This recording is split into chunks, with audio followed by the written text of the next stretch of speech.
Go ahead, take it away. Yeah. Good morning, everybody. So first off, awesome that all of you are here in this course.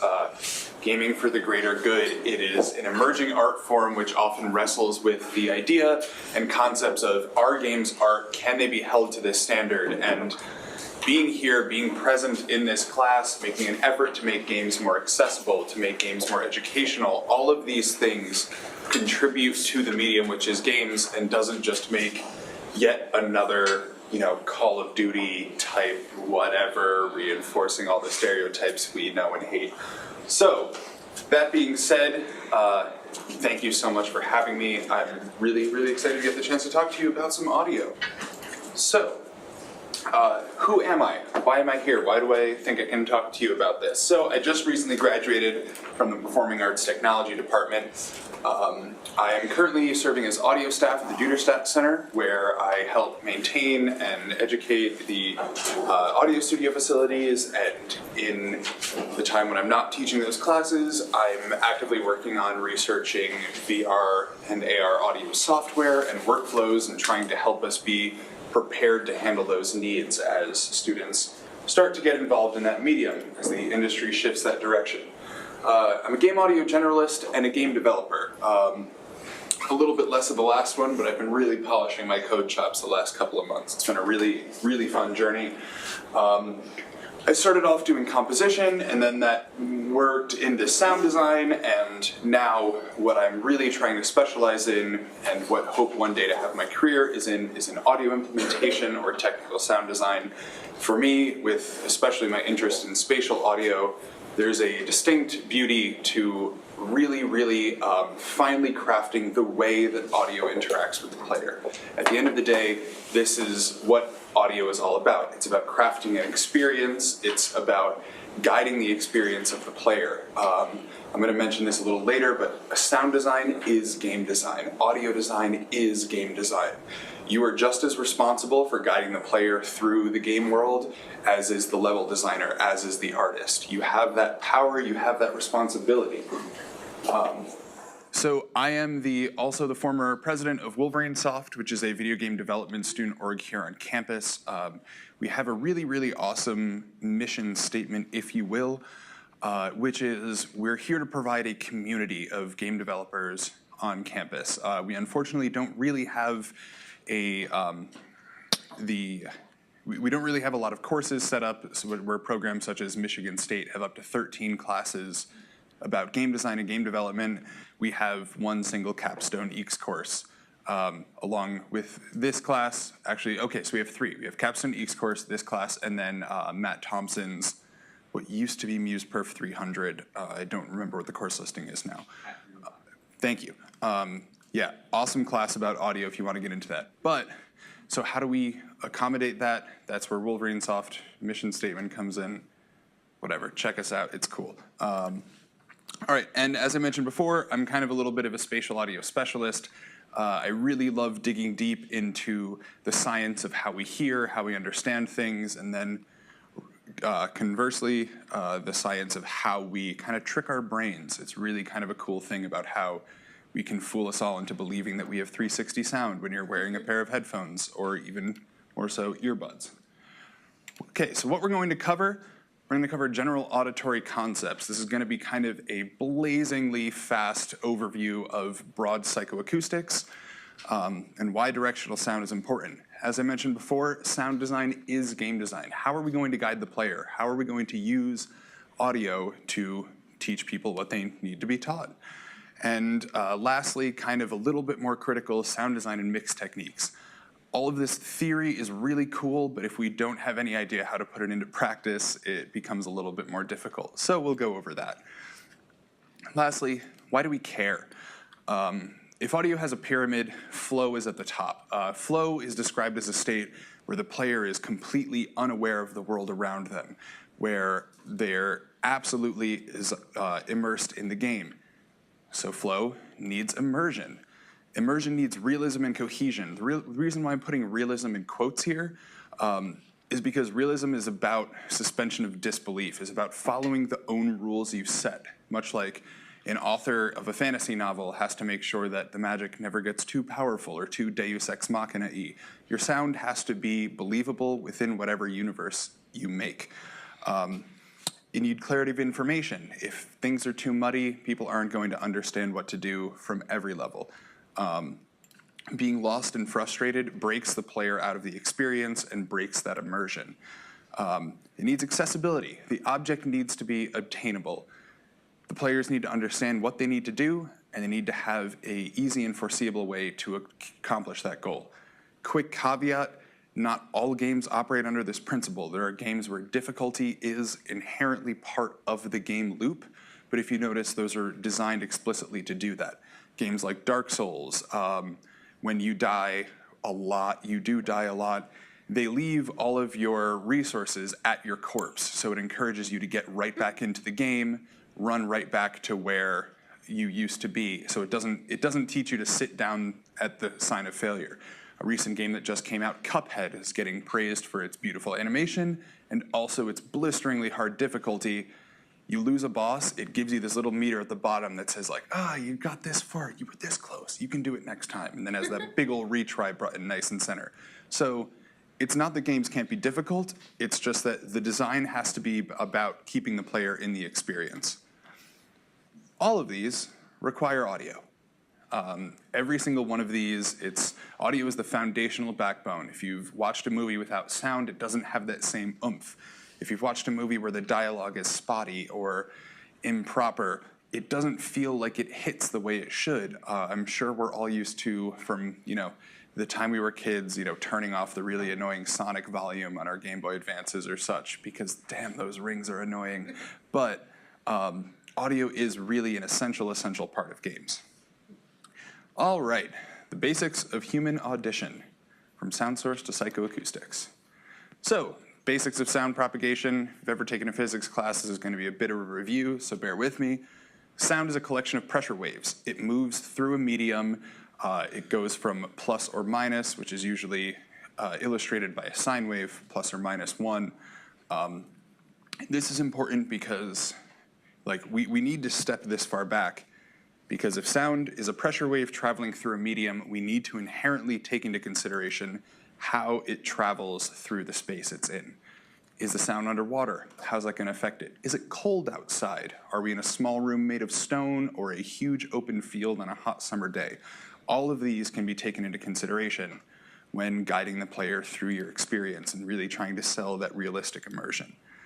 So basics of hearing. These pressure waves arrive, they hit your pinna, which are the floppy parts we usually call our ears.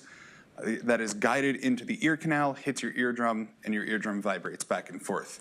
The way that your brain interprets these signals, at least in terms of localization, are based on two things: the interaural level difference, how loud it is in one ear compared to the other, and the interaural time difference, which for higher frequency sounds and really sharp attack sounds is literally the time of arrival.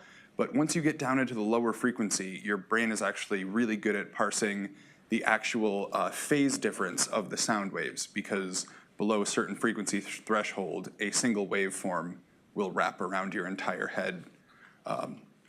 Yeah, the brain's cool. So we hear from approximately 20 to 20,000 hertz. This is what's generally understood to be the human hearing range. Some people argue that information above this will be worthwhile to preserve. It's debatable. If you go to a lot of rock concerts, you're probably sitting at 17, 18,000 hertz, like myself. Quick thing about decibels. So a 6 decibels is a unit of sound pressure. There's a lot of variations on this. There's dB, dB SPL, which is sound pressure level. There's FONs. There's 1.5 million ways. What your stereo says is dB is not one of them, unfortunately. Generally, 0 dB, at least if you're working through a game system, is called, or a game or audio system is called unity gain. It means there's no change of the sound pressure. But in general, 6 decibel difference is a doubling or halving of sound pressure respectively, but we have to go to about 10 dB in order for us to have a perceived difference. We're more sensitive to some sounds than others. This is a leftover of biology, of how we evolved, and I will demonstrate that here. So these right here are called Fletcher-Munson curves, which is a study of our sensitivity to hearing at different frequencies. If you notice, there's a really sharp, like the lines go way up towards the lower end of the frequency spectrum, have a little peak near 1 kilohertz, dip a little bit by, so what does this all mean? Okay, so if you trace each of these lines, what it means is that this sound, so in this example, a 1 kilohertz tone at 80 decibels, in order for us to perceive that sound at the same loudness, if we're in 3 to 4 kilohertz, which is the most sensitive part of our human hearing range, that sound can be 10 dB quieter and we'll perceive it as being the same level. Follow that all the way up to the very bottom of our hearing range, and that sound can be 20 dB higher. Now remember that whole sound pressure thing? It squares, so 20 dB higher is a little bit more than 8 times the sound pressure at low frequencies that we perceive as being the exact same volume. So why this 3 to 4K sensitivity? Well, that's where most of the sibilants, when we're talking, all of the S's and T's and p, k, f, all of that sits in there. If you were an early human walking around the jungle, if a tiger steps on some leaves or a branch behind you, you want to hear that snap instantly so you can get out of there. And most importantly, you need to know exactly where it's coming from. And so pattern detection and attention. This is probably, now we're starting to get from the raw how we hear to the what we really care about here in audio design. It's all about patterns. It's all about understanding how we perceive and understand the sound and then transferring that to our design. So the cocktail party effect. I'm sure all of us have been in a situation where we're in a room full of people talking and you are talking to someone in front of you and then you hear something, 10 feet behind you, there's about 30 people between you and the interesting conversation you just heard. Your brain is capable of lasering right in on that conversation behind you, whether or not someone's loud and in your face, whether or not there's 100 other people in the room. The brain is exceptional at distinguishing sound sources in real time. That being said, because audio replication isn't as robust, isn't as perfect of a system, we have to compensate for that. We have to acknowledge that that level of focus, while possible in real life, is really difficult to achieve digitally. There's a really cool example that I couldn't find, but basically it shows 2 voices playing and they're laid right over each other and you can't hear them because it's digitally reproduced. Splits them to the left and right channels and yeah, there's 2 people talking at the exact same volume, the exact same person, but if you choose to focus on one of them, you completely can. Overstimulation, kind of simply put, if there's too much going on, we're not going to hear what's going on. Similarly to that whole, we have to counterbalance our lack of being able to focus. In digitally reproduced sound, we need to make sure there's just not too much information. Hyperstimulation, kind of the way that none of you are really aware of the fact that your tongue doesn't fit super well in your mouth, or how many people are consciously aware of the fact that they're wearing shoes right now. When you present a stimulus to the body and then keep it there and make it repeated, we tune it out. It just becomes extra information. So you don't want to present too much information, but you also don't want to present any information too much. So contrast, in every aspect, contrast is your friend. Make things stand out. Draw attention to what you want to draw attention to. And I'll return to this a couple of times, but know that there is a general pitch, threat, size correlation that we kind of have this subconscious association in our minds. More biological hangovers. Big sounds are scary, and they're usually low-pitched. Small sounds are not scary, and we perceive them as being small. It's, what are small things? Mice, birds, things of that nature. What are large things? Bears, tigers, mammoths when those were around. Before yes. you move on, can you, if you can you address the drunken effect? The drunken effect? Well, when someone's speaking, and there is like this ever slight delay in the audio that you hear the words that you spoke. Have you ever studied that? Was that ever part of your? Yeah, I not specifically. I know I've messed around with a little app that does that, and I'm sure. Oh man, this was before all of your time. Now I feel old. But so there was a point at which Mary Sue Coleman, a former president of our university, spoke at a football game. She tried to give a rousing speech, but had no in-ear monitors.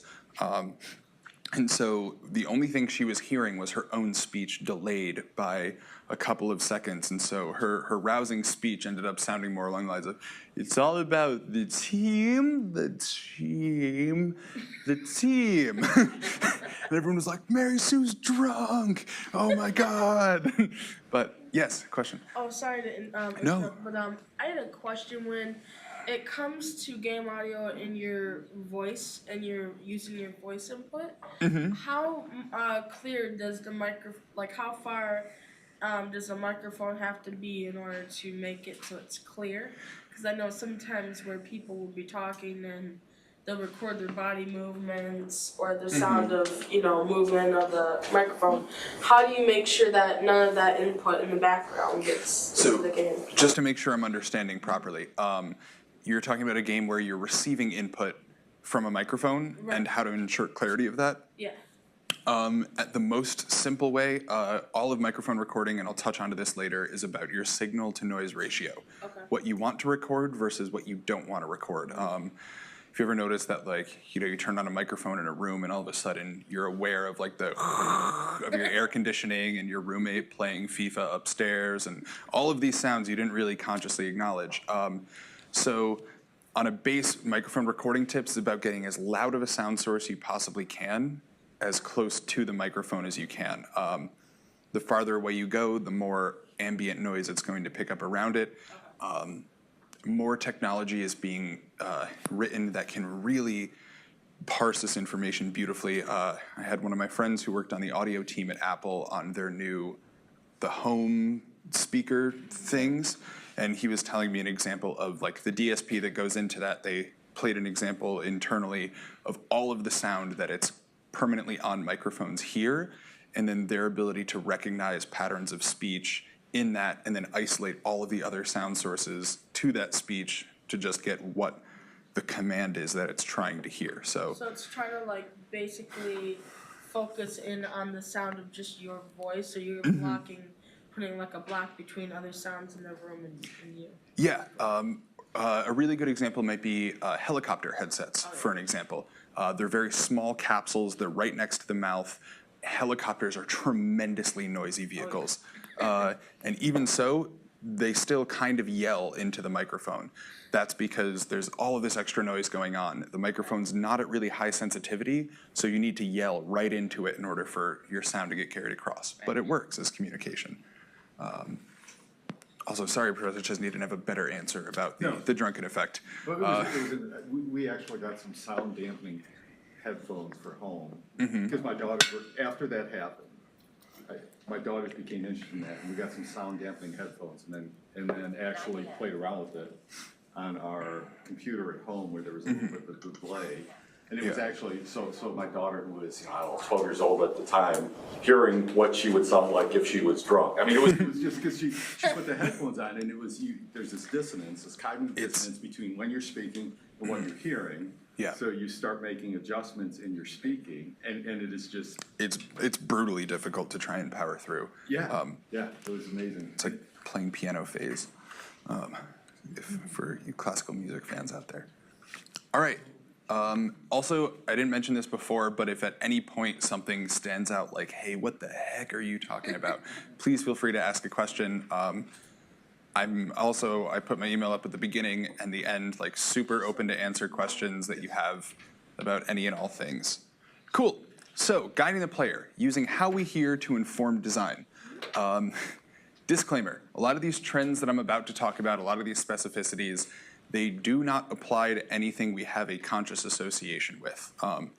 Tried doing a research study about pitch and elevation, but at the end of the day, people were like, yeah, but that didn't sound the way that I thought that specific sound should sound. So the whole test was worth nothing. So yeah, if sounds sound like an alarm, if they sound like a car horn, if they sound like, if you can listen to a sound and say, hey, that sounds like all the concepts go out the window. That people have that association with that sound, and that sound is only going to mean what that sound means. Which is an interesting thing cross-culturally of like different alarm sounds, warning tones between countries, but I digress. So implying that like when a horn goes off, you think it's a car. Yes. And if a horn came out of a lion, then you would think that a car was attacking you, not a lion. I mean, that's Yeah, absolutely, absolutely. Like you're synthesized, you have this mechanical beast that you really want to, show off in your cool thing. But if it's like, whoop, you're like, oh no, I got to run away. It's an alarm, not this thing attacking me.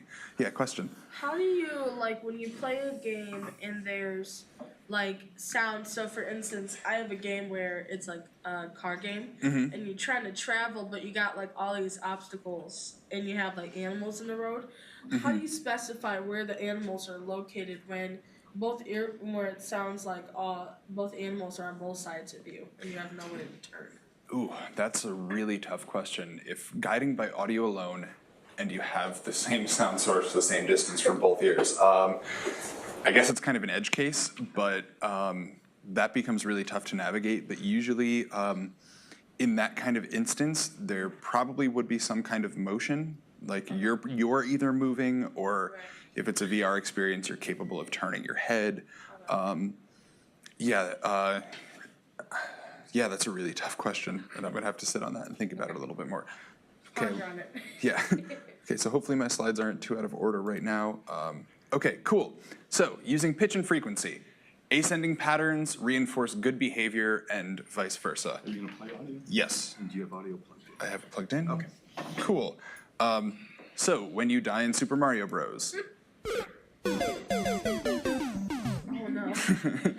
There's that little short stutter of sound. Oh no, something just happened, and then it goes down. It's reinforcing that.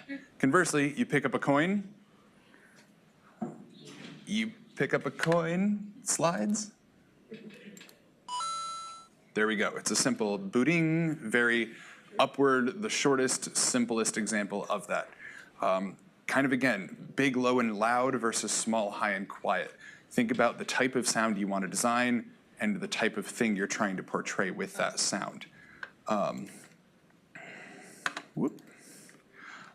Advanced. Okay, here are two terms I'm going to introduce. One is high frequency attenuation.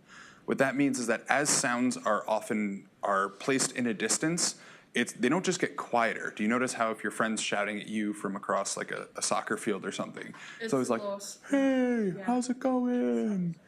And that reason is because of how extremely small high frequency sound waves are, they actually get scattered significantly easier by the air molecules. So what that means is low frequencies really preserve well over distance, high frequencies do not. Let me close this. But yeah, so when a sound gets farther away, it's going to have a reduction in the high frequency content of it. Another one is occlusion, which is when there is something between you and that object.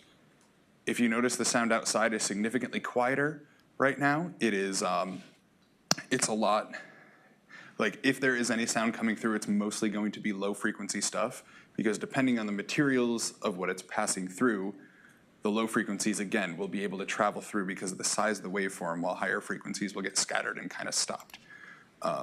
So as a really good occlusion example, sorry. I mean, just sort of as if we were using something, say like a Unity SDK or just any other like game development engine, Yes. there would be a sound engine already programmed with all these sort of concepts in it, right? Not all of them. I personally use a middleware called Wise, which has built-in parameters for automating high-pass filters, low-pass filters, things of that nature.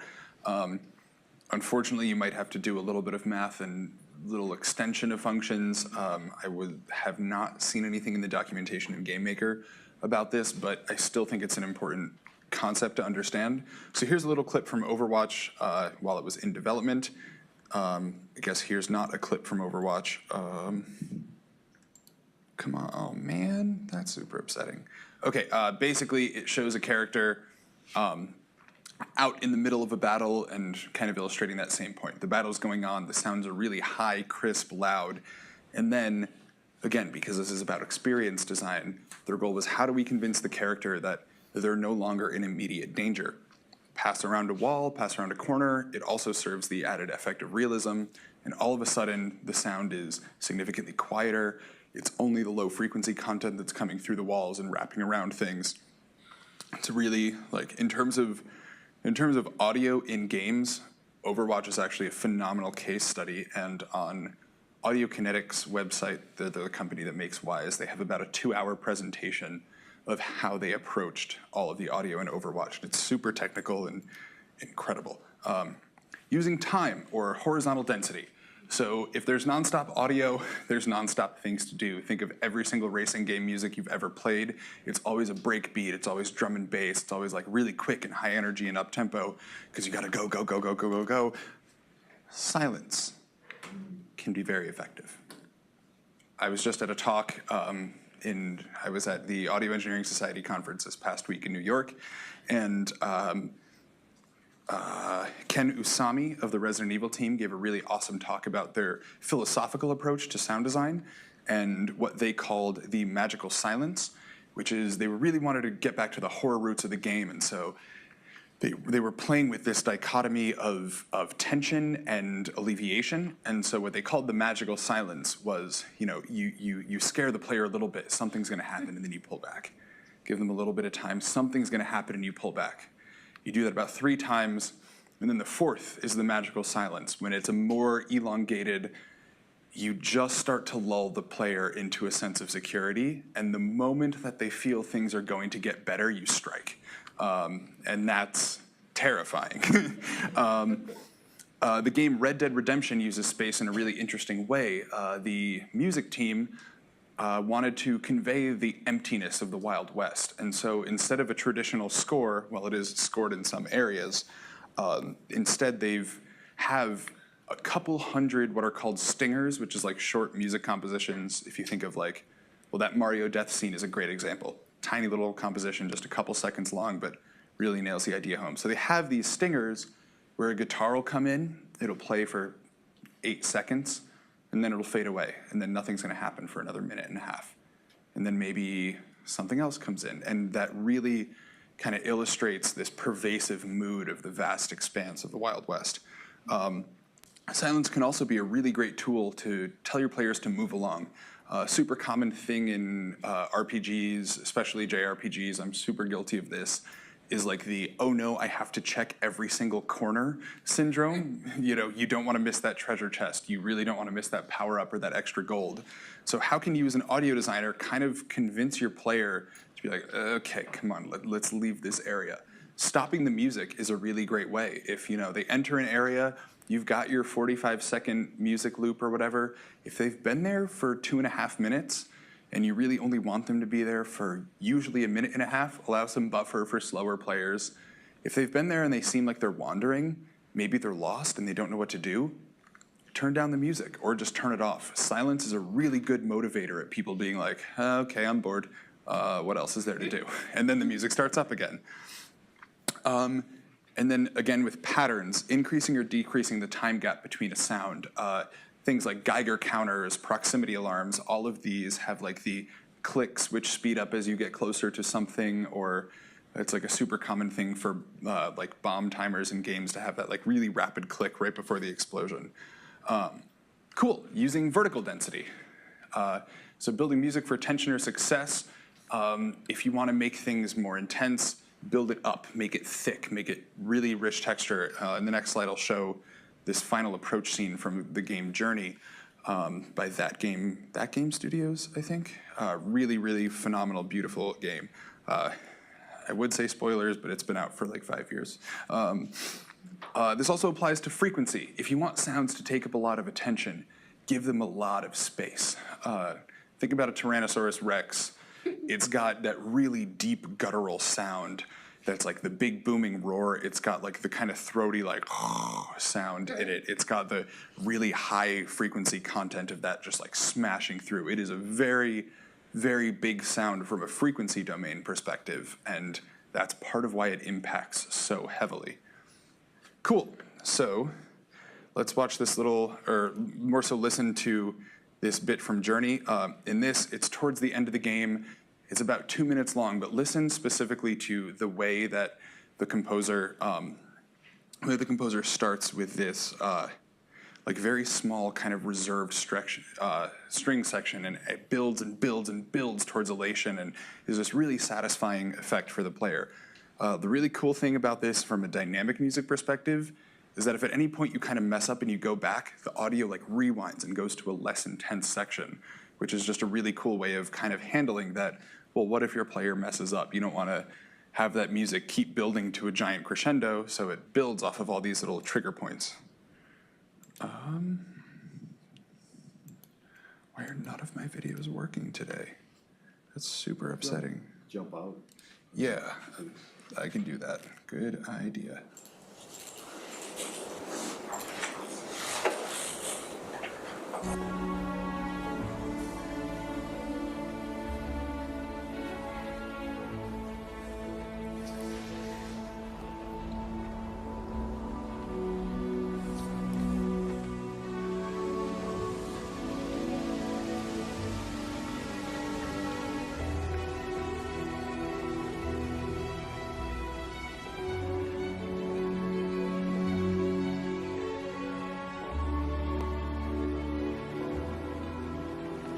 Super cool sound design as music thing.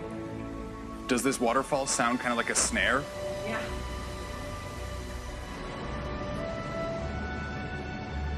That subtle like orchestral effect built into the sound of the game.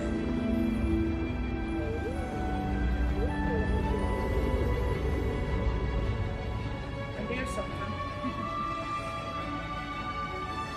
Yeah, it's like the warbles, they're like these creatures that are built out of it's kind of like scarf energy, and you use them to get your magic powers and fly.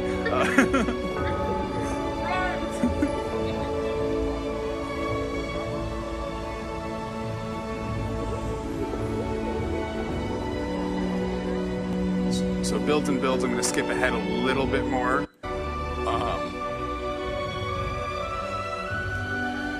If you notice the strings, it's no longer like the yappa-pa, yappa-pa, yappa-pa that it was in the cellos earlier. And now it's this gorgeous, flowy elation.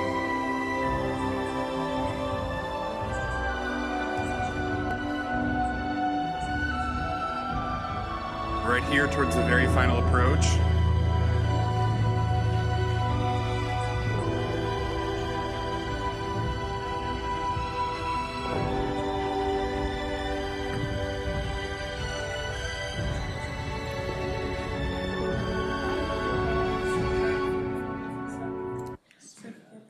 So yeah, so absolutely gorgeous score. But there were a lot of those trends in there. It was building, it was more dense, things were happening a little bit. An interesting like rhythmic thing, usually like quicker rhythm implies a little bit more tension. It went from like the very like yum bum kind of quick movement to this really soft flowing, yeah, it's just really quite awesome. But yeah, also the general upward trend of pitch and frequency also, and the density in terms of the orchestration as they were adding bells and other percussion elements. Cool. So using volume, kind of again, this is a super repetitive point. Loud things grab your attention. They're perceived as threatening. Quiet things, not so much. Two really cool examples. Big thing here, realism versus gameplay. Which do you think is more important? Always gameplay. No matter how realistic your sounds are, if it doesn't help the player, it's not really helping the game at large. If you're working in a company environment, it's not helping the product sell units and not helping your own job security. So Overwatch, kind of to revisit this really quickly, they had a really interesting audio problem on their hands, which if any of you have ever watched gameplay of League of Legends gets very visually and sonically messy. If there's a huge team fight, there's ultimates popping everywhere. It's really hard to kind of distinguish who's doing what and what you should be concerned about. So the way that Overwatch handled this was that they created this system called buckets, where they would place I think it was up to 4 sounds, or 2 sounds in high priority, 4 sounds in medium priority, 8 in low priority, and then they had 12, which was a cull bucket. So if there were, your teammates' audio automatically went to the lowest priority. If there were enough enemies present, you're never going to hear what your teammates are doing unless they yell in ultimate, which is important communicative information. But the idea here is that they analyze what is the biggest threat to you right now. In a first-person shooter, noticing your threat and taking it out is the most critical part of the game. So they shaped the audio in order to accommodate that. A friend of mine worked on a virtual reality experience from a company called Zero Latency. It's like a real-life zombie shooter. She was the audio designer on it.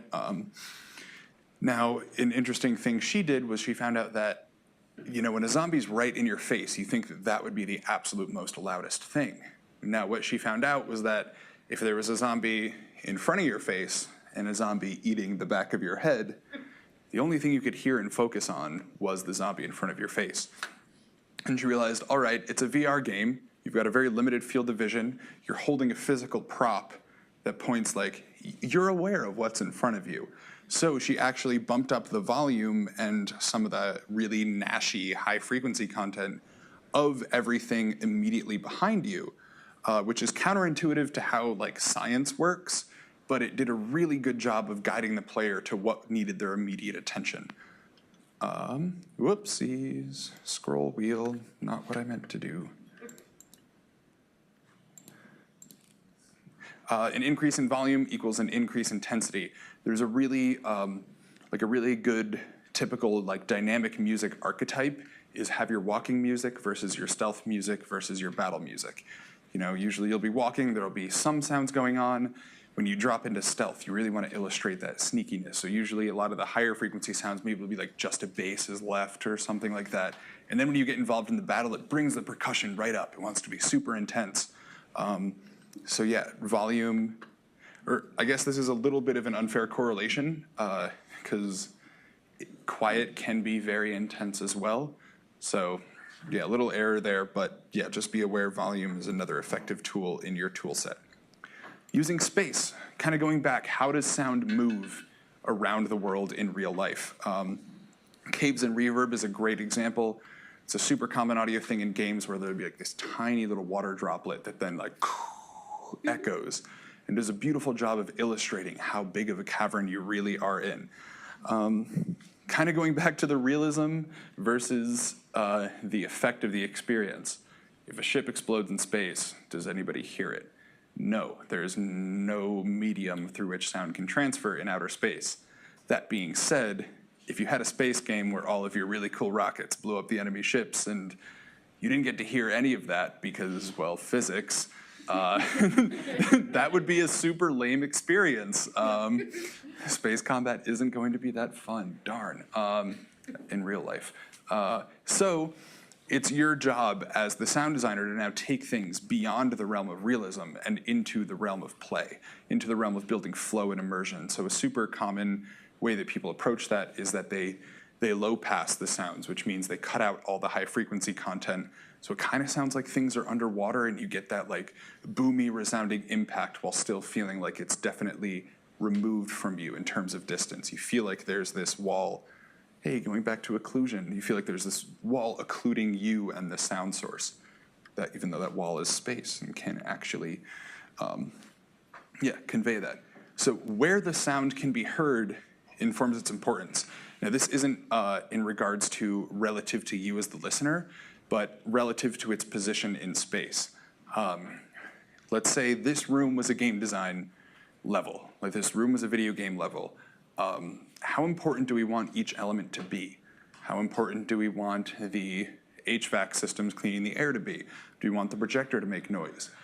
Is there maybe a little secret hidden in that hand sanitizer dispenser?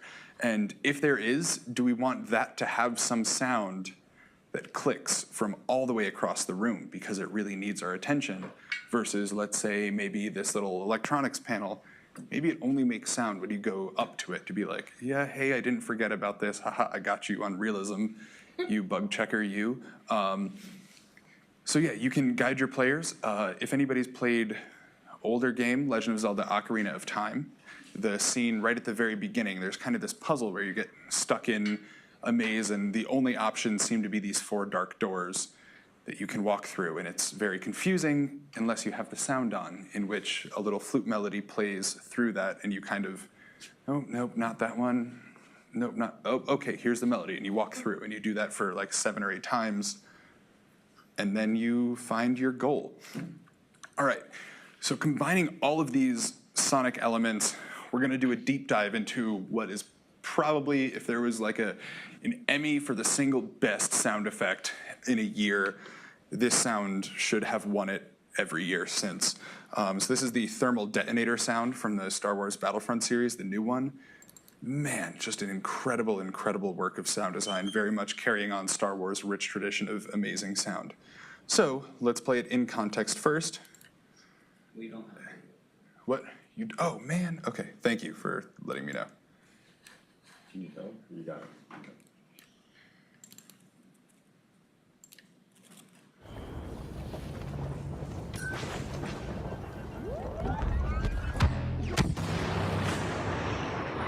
Just really, really rich, thick sound that has a lot of elements to it. So let me bring back the slide, and then I'll step you through an analysis of it. So I put it into a spectrogram, which is a linear, which is like a 3-dimensional representation of sound over time. So on the x-axis, we have linear. On the vertical, we have the frequency content. This is all low frequency stuff here on the bottom. And then the color ranges from blue to, well, I guess also blue, but a different blue for intensity. So yellow and red imply like getting progressively hotter. So what does this all mean? So let's kind of break down the sound by its key elements. So one of the first things we have is that boing, first sound when you prime the bomb. That's this little arc right here. Then we have the upward beeps. Again, that trend of that detonator, like that ding, ding, ding, ding, ding, ding, ding, right before it explodes. It has that first hit and then this big pit of silence. If you notice all of this higher end hits here. And another super interesting thing actually, and this is where implementation can get very fun.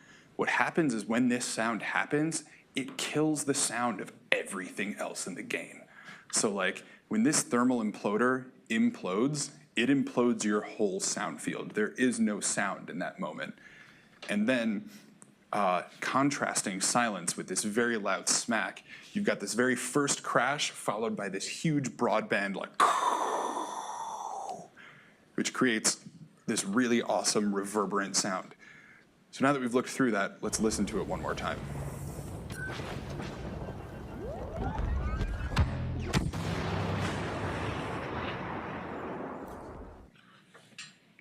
Yes. One of the things I noticed is there's like that sound, which I think of it as like a timer for the next sound. Yeah, exactly. And so I have that labeled as upward beeps here, but yeah, exactly. It's the timer sound. If you're running near it, that's kind of your, oh crap, I'm about to die moment, because if you can hear that sound, there's not much chance you have a chance. Cool, all right. Pause break for questions. Anybody need anything clarified or anything?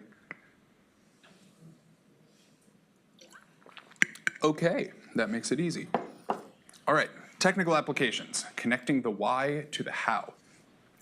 So kind of, this is the point where it gets a little bit, like, oh yeah, we've heard this spiel before. So clarity in sound design, we really want contrast and clarity to be our friend and our tool. So recording basics, polar patterns. So every microphone has what's called a different polar pattern. They range from being entirely omnidirectional, it receives sound from every single direction at the same time, to cardioid, which is kind of shaped like a heart. It has 100% of the sound source sensitivity towards the front, and that kind of shapes like a heart and rolls off until you get to absolute 0 at the bottom. Figure 8, 100% sensitivity from front and back, 0% from the sides. That's a whole lecture, lifetime technical thing in itself. But just know that different microphones pick up different sounds differently. For example, very common in film audio and sound recording is shotgun microphones, because they have a very, very forward and long projecting like area where they pick up the sound, and they don't pick up a lot of sound from the side. So those are usually what are called hypercardioid microphones. Bass tip-up is just a thing to be aware of if you're recording using a microphone. Kind of the way that lower frequencies can wrap themselves around things, it does exactly that. If you walk really right up close to a microphone, those low frequencies are going to kind of convolve around the microphone, and you're going to get this huge, look, I have a microphone. So yeah, when you walk right up to it, it just automatically picks up all the low frequency content. I don't remember exactly why. Isolation, again, it's that signal to noise ratio. You want as much thing you want to record and as little of things you weren't trying to record as you can. We have a couple really awesome resources here on campus. We have the isolation booth in Groundworks. We have a lot of our media workstations are equipped with software like Isotope, which does noise reduction if you're going the absolute recorded sound route. So, oh, there we go. So how to clean up your recordings. Noise reduction is a great one. Tools like Isotope RX can analyze the noise floor of a sound signal and then just chop it all off using some really impressive algorithms while preserving your original sound source. Alternatively, you can use things like gates, which only allow sound past a certain threshold. But, you know, these are all things to explore. EQ, or an equalizer, is another really great way to shape your sound. I'll show you that a little bit more specifically later. Filters, again, kind of like that low-pass filter, high-pass filter. So, yeah, all of these are really, really good tools. Yes. Yeah, don't be afraid to experiment. A friend and I had a professor in the PAT program who invented a little dance for it. We call it the Eric Santos dance, because his philosophy was like, yeah, man, like, if you're finding yourself stuck, just like take something and then just like throw it over there, switch it, see what happens. It works so much, like way more than it should. So really don't be afraid to experiment. Slap on a plugin you've never heard of. Combine sounds in this really weird way. Like maybe your gun isn't sounding alien enough. Like why don't you look up like maybe a toilet flush sound and then pitch shift it up an octave, compress it really fast, like only leave like the low end of it, and then all of a sudden your like really metallic gun has like this weird watery like sound to it. And you know, there's 1.5 million things you can do. Like also in terms of recording, if you're going the Foley route, like just listen and read as much as you can, because that's the best way to get these tips and tricks. Like last week, the common one is, you know, oh, if you're recording breaking bones, like snap some celery. I was listening to someone talk and they were like, no, it's not celery. Celery's a lie. Like what you need to do, he's like, and I hate giving this secret away. This is my thing after 35 years of being a Foley artist. He's like, take a hand towel, wet it, put a dry lasagna sheet in it. That's your snap. So there's total room for being creative, you know. Oh, that chicken cutlet went bad? Find a microphone, throw it against a wall. Like, that's a wet splat for you. So clarity of mix, volume and frequency is your friend. It's like all of this kind of comes back because this is the fundamental of how we articulate what sounds need to be focused on. Louder sounds will get your attention. Sounds that take up more of the frequency spectrum will get your attention. Let's say, like a good technique would be, let's say you have a sound that you want to definitely announce that it's there, but then it really persists. So a really common thing is to have like, you'll make the sound louder the first moment it exists, and then it'll die off a little bit, and it'll still be in the background, because your brain has registered that it's there. You don't really need to keep like pounding the fact that it's there in. Yeah, think about how things will contrast, what you want to stick out. This gets a little bit more into the theoretical side of sound design, but think about your auditory scene. Think about all of the elements that are going to make it up, the way your player is going to move around. Are you having a lot of stuff that you know is going to be this weird, like low frequency rumbly stuff? Maybe we need to take a reevaluation about what it's going to look like, because that might sound muddy and confusing. Conversely, maybe you just have only high frequency stuff and it's like, it's gonna sound like a weird ASMR YouTube video in the middle of my game, and that's not what I'm going for. Yeah, so kind of revisiting, one of the absolute best tools for these is equalizers. And I'm going to show that what that looks like right now.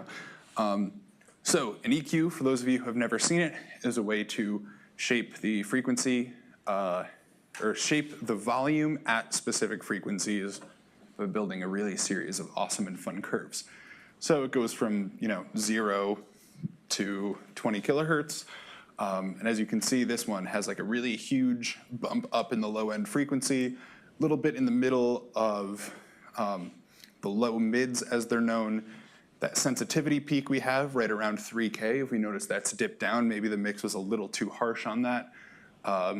Yeah, so shape and experiment. I'm going to show you a little bit of a little EQ thing that I was doing, and then I will show you directional audio in GameMaker, what we all came here to do.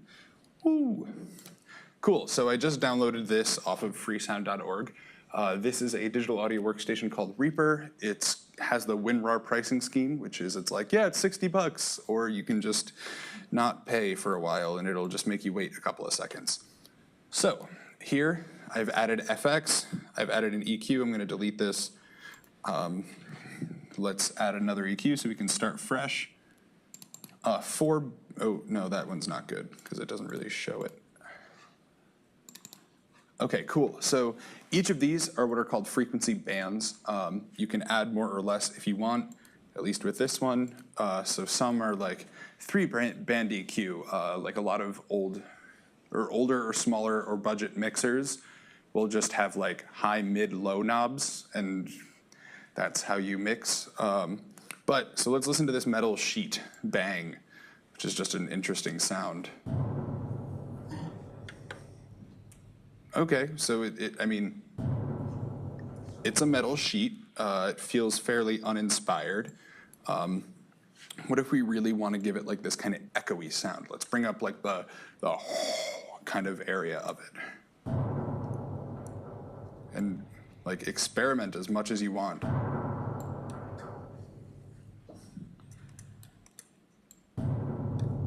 Make it really boomy, just absolute demolish the bass, or maybe we just wanted to get this really tiny, echoey, high frequency stuff.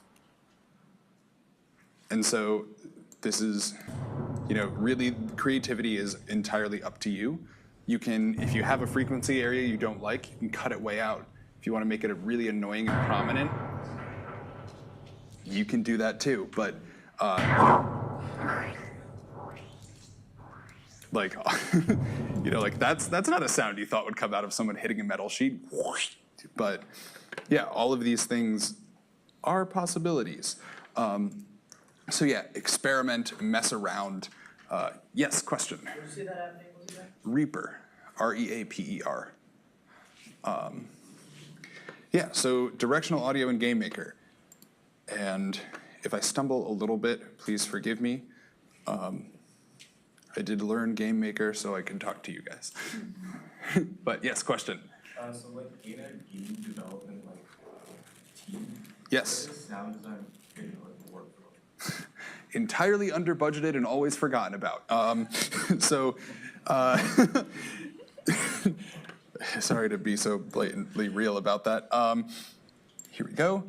Yeah, so audio is usually tacked on kind of at the end. The earlier you can get involved in the process, the better it is. Different studios have different approaches.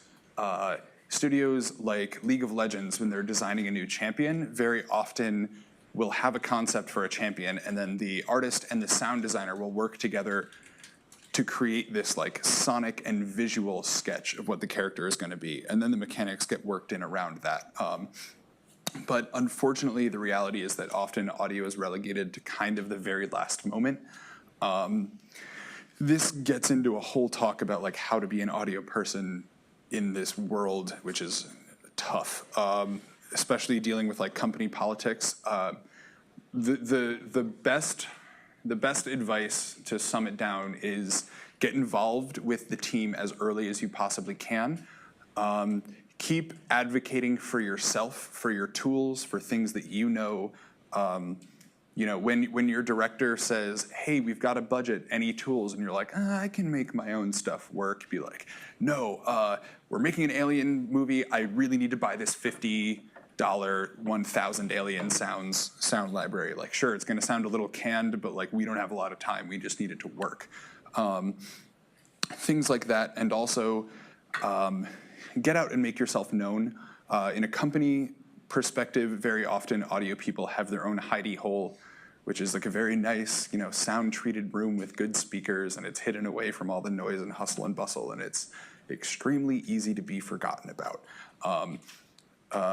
I was hanging out with a guy who's been doing sound design for 35 years, and he's like, yeah, every Friday, about an hour before lunch, I make it my job to walk around the office with a guitar and sing songs to everybody. And he's like, I make myself known, I take a little bit of the edge off the day, and then I say like, hey, so any changes I should know about? Oh yeah, we added 5 monsters. Ooh, good thing I need to know about that. So yeah, unfortunately the reality is audio is very often forgotten about. Oh, I'm not duplicating my screen, sorry. Here we go. All right, so we're in GameMaker, my super quick little project. So, quick thing with sounds, in order to have a 3D, yes? This might be slightly different. We're using GameMaker Studio. GameMaker Studio? I think that the general concepts pass over. Yeah, I don't know exactly what GameMaker version this is. I got it on a Humble Bundle, so. I think this was right before they updated to 2. But yeah, I think most of the sounds carry over. Or most of the concepts carry over. So first thing, we need sound sources that are 3D. From a conceptual level, let's actually take a step back away from GameMaker for a second. In order to have 3D sound, you need a sound source which emits sound. You need a listener to listen to that sound. And then you need to be able to track the relative position of all of those. So in GameMaker, if you have a sound in stereo, it's just going to be a stereo sound, or mono, it's just going to come through one channel. So the way we start working with spatial audio is we set that to a 3D sound. Getting a little bit into the code here, the very first thing we need to do is we set up a create event, and then we want to create an emitter. So I can share this project if you'd like me to, just as like a quick little demo. So we create an emitter.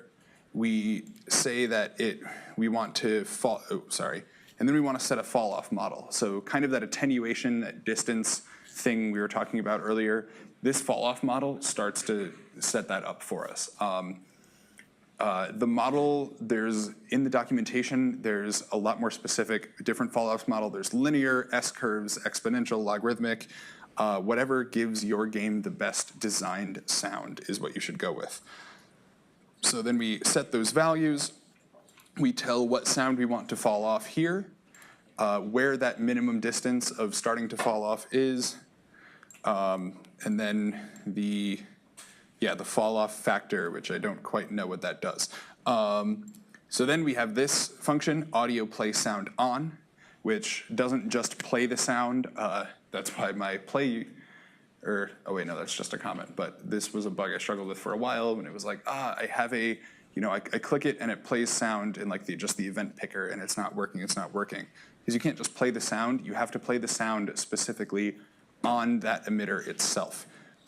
True is a looping Boolean, and then priority is 1. So then every step function, what we want to do is we make sure that we're constantly updating the emitter position to the position of the game object that it's attached to. Okay, cool. So let's, I didn't make changes to sound. All right, so let's go to our player game object. Same thing. So now we start with the player on the create function by setting the audio listener orientation. These are a bunch of numbers that, if you're working in 3D space, can update your orientation. So let's say, you want to do some fun gravity stuff, and all of a sudden that's down now. That's a way that you can rotate your audio listener, but you have to have this initialized in order for your you to hear sound in the right direction. And then, so similarly, you're going to want to be updating your audio listener position every step function to make sure that as you move around the game world, the listener updates with that. So I made 2 little quick demo scenes to illustrate this. One, I basically just kind of like flipped the concept on its head. The first one shows a stationary sound source and you moving around it, and then I flipped that to a stationary you and a moving sound source. So as soon as this builds, so is this room stereo at all? Can you hear the sound on the right-hand side more than the left? Okay, well, that's unfortunate because it does spatialize left to right, which is cool. But if you notice, it's very quiet as we're far away. And so like that's a super neat thing. It's cool because if you're moving around, if you're wearing headphones, if you are wearing headphones, this becomes a really kind of cool experience because you move your little ear around and then the sound's on your right side, and it really gives you this awesome sense of direction and how to move about. Kind of revisiting the Zelda example, like a really, like maybe you want to have a game object in your scene that's sort of like a puzzle game and you need to guide the players towards which one they need to select. You can have an audio emitter with definitely with a smaller range on it. And maybe, you have 15 boxes and only one of them, very small, when you walk up to it, starts to make the sound and, oh, there's the kitten hidden under it or something of that sort. So flipping that model on its head, we now have, hey, where'd you go? And again, this kind of stings because,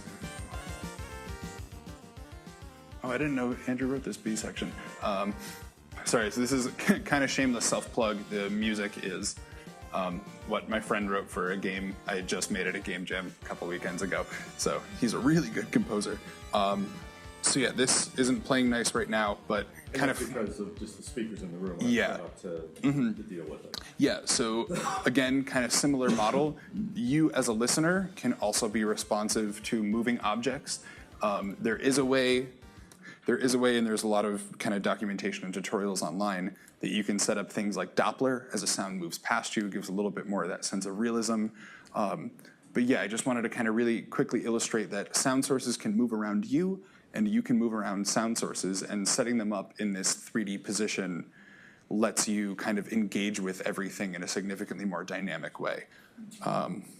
So yeah, condensing all of that. So how to wrap things up and kind of bring it back together. So oh man, come on. There we go. Yeah, so clarity is absolutely key. You are sound designers, you are game designers, you are experience designers.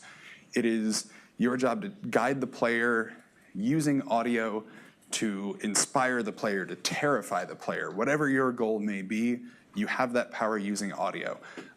When we're designing, we want to keep in mind these trends that we subconsciously associate with, things that work, things that don't. We want to experiment, we want to play. Game is play and game design is play. It is critical play, but it is play nonetheless. And so experiment with what works, throw things against the wall and see if it sticks, not just that weak old cutlet, but ideas and wacky designs and cool sound effects. Play test the heck out of your games, man. That is the number one thing you can do. Always make sure you're designing a cohesive experience, a fun experience, something that matters to you. These are games for the greater good. And kind of always take time to recenter. Are you reaching your goals? Are you getting a little bit too buried in the weeds? I don't want to, pitch for agile development or anything, but frequently take stock. Did you just spend 4 days working on a bug for a feature that only 5% of your players are going to see because it's in a secret room, maybe we should reinvest our efforts a little elsewhere. Kind of revisiting, you are game designers, you are experienced designers, and now hopefully I've given you a little bit of tools in your toolkit to make some really kick-ass audio and make some really great games. So, thank you.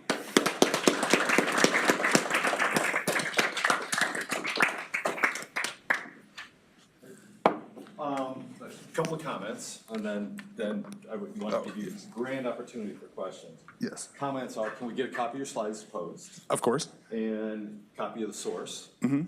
Just so that we can put that out so that students can take a look at it, because I think a lot of what you built a baseline for will be highly applicable for the students. And I'll also drop in the thing that I used to build my baseline as well. Good, thank you. So a couple things, the association part that you brought up it hit particularly strongly with me, okay? I remember once I was getting on a friend's sailboat and I was carrying a water bottle and my water bottle hit the backstay, which is the wire coming down off the back of the mast. And the water bottle hit that and immediately my brain went to Star Trek. Was it like a kind of? It is the photon torpedo from Star Trek. And that's exactly how it did. And it was interesting how instant that association was. You know, it was like boing, and it was a very, kind of metallic, cable strung taut, hit by something metallic, and it was Star Trek, boom, right there. Okay? And the reason that I bring this up, and a lot of you need to realize in your games just how strong that association is. Okay, as I was playing the games during the alpha, like I was doing some of the things, and there would be a sound that I was to mentally associate with an action, and then I needed to remember the association of that sound with this action that I never had before. So like, and I'll use this example, like hear a cow and press the right arrow button. Okay? And it's like, there's no association built into my head that says, a cow reminds me to press the right arrow button. A cow might remind me to press the C, or it might remind me of something else, right? Just because like cow, C, right? So think about those associations. If I have to really think hard about the association, then I'm trying to remember the association, I'm trying to act in a real timely way based upon the association before the buzzer goes off and I lose the game. Okay, so think about those associations. Like, is the thing that you're doing, would someone likely associate that with what they were doing? Okay, or what they were thinking at the time. Let's see, what else? I jotted down a couple of notes. Just another, the association thing. We have sandhill cranes in our neighborhood. Is that, anybody know what a sandhill crane is? Just that they're big birds. They stand about this tall. And every time these things fly in, I think pterodactyls. Because I'm sure somebody recorded that and associated with pterodactyls. Yeah, they've got that like neck arch thing too. Yeah. And then I was thinking, like, we don't know what Tyrannosaurus Rexes sounded like. They could have tweeted like birds, all right? But if we ever saw a Tyrannosaurus Rex making a tweeting sound in a movie, the dissonance would just be more than we could handle. Right? It's like, no, they didn't tweet, they roared. They were like worse than bears or lions or whatever. So just think about that association. Are there any questions? It was a brilliant presentation. It was really good, especially for the audience and the intent of the projects this semester. So it was Thank you. spot on. Any quick questions? Oh, yeah. Do you have like a third-person game Yes. where the screen doesn't really move? So I think like Street Fighter and Mortal Kombat. Would you recommend having the audio be relative to the player model, or be just relative to the center of the screen? I hate giving these kinds of answers because I know they infinitely frustrate me, but it's really what works best. Try it out both ways. A really good, without being too heavy-handed, is think of the listener as your player and the view as what they should be hearing. So if you've got I guess like third person is usually described like Gears of War games, this kind of over the shoulder perspective. But if you're like looking at a fighter game, for example, those sounds should be a little bit more mono, a little bit more right in front of you. maybe you want to spatialize some left and right elements. If something's happening on this half of the screen, throw it on that half of the audio scene, et cetera. But you don't want to kind of be working things from a perspective your player can't relate to, if that makes sense. One final question, is there any? And then please, yeah, like I put my email up because I'm super willing to answer any questions. Quick plug, Wolverine Soft Meets Thursday, 7 to 10 in the Design Lab in the Ugly. We do workshops there. And so we'll help you review your game. People will help you make your game better, get play testers, get fresh eyes, all those things. Sorry, yes? Can you get more information about fall off? About fall off? Yeah, Directly with Game Maker or in general? in general. Yes, that's a very long answer. So that's basically kind of going back to the way sound propagates through space. Understanding that on cold days, the sound is going to drop off a lot faster. It's why winter mornings seem so crisp from like a sound perspective, is because the sound just dies. And it really is the sound acts differently in every single way. I remember they found an aircraft hangar which had a reverb time of like 2.5 minutes in the middle of Russia. Like they shot a gun and it was like well over 150 seconds before the sound completely disappeared. But of course, all of these sound differently. Frequency behaves differently. Like the single best tool you have is your own ears. If you want to understand how sound acts in a source, have your friend talk to you in the middle of a hallway from right here. Have them go stand 40 feet away and have them yell at you and think about critically, how does it sound the same? Am I hearing their consonants the same? What portion of direct sound to reflected sound am I hearing? And then kind of try and guide your concepts around what you hear in real life. But yeah, if you want to follow up with that, feel free to shoot me an email. Thank you all so much for having me. That was really wonderful. We have